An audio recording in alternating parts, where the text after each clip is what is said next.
Why did you write Dirty Little Secrets? Dirty Little Secrets grew as a result of having written my memoir, Loose Girl, which I received so many emails from my readers about just thanking me for speaking honestly about promiscuity. And I get that because it took me 10 years to write Loose Girl in the first place, because there were so many narratives out there about teenage girls and promiscuity, but none of them seemed to fit my story. So it took a long time for me to figure out what it was I really even had to say about what my story was. So because there's these narratives out there, like you can be a desireless virgin, or you can be a nympho slut, or you can be really proud now of being a slut, and none of those narratives spoke to me. I mean, none of those narratives seemed to encase what my story was. So I really had to kind of come up with my own language, a new narrative about what it was, what my experience was with promiscuity.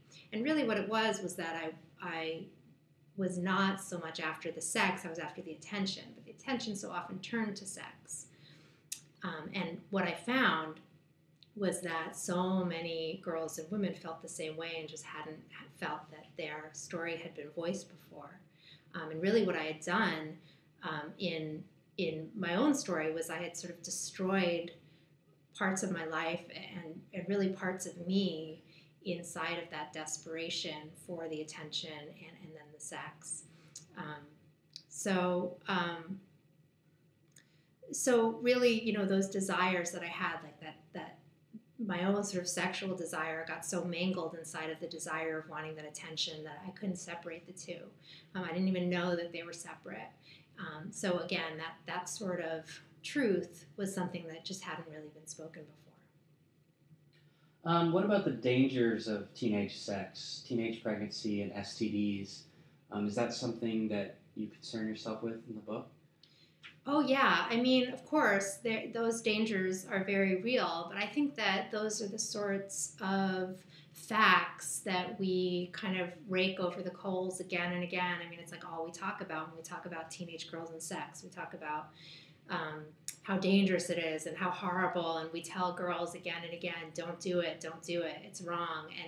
And I don't think that's really useful. I think what's more useful, and what I feel like I do in Dirty Little Secrets, is I look at the emotions behind those statistics. And really what I believe is that it's not the sexual acts themselves that are harmful, it's the emotions at times and expectations that are behind it that can be so harmful. And really that's what can lead to using sex in some negative way. And of course, when we stigmatize sex like that, then of course, if a girl is looking to harm herself, she's going to use sex to harm herself. So how does Dirty Little Secrets provide solutions for teenage girls? Well, to some extent, some of it is just that I speak honestly about sex in those ways, and I include the voices of the girls themselves and include their stories so that we're not just sort of telling girls what to do, but instead girls are part of the answer.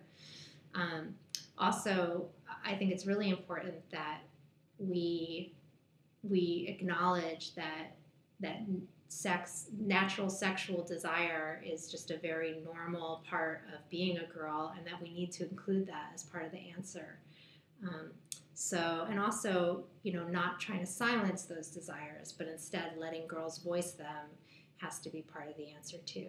So partially it's a way for the book itself is a validation of girls' experiences, and partially it's a way for us to look at a way to create change both personally and culturally.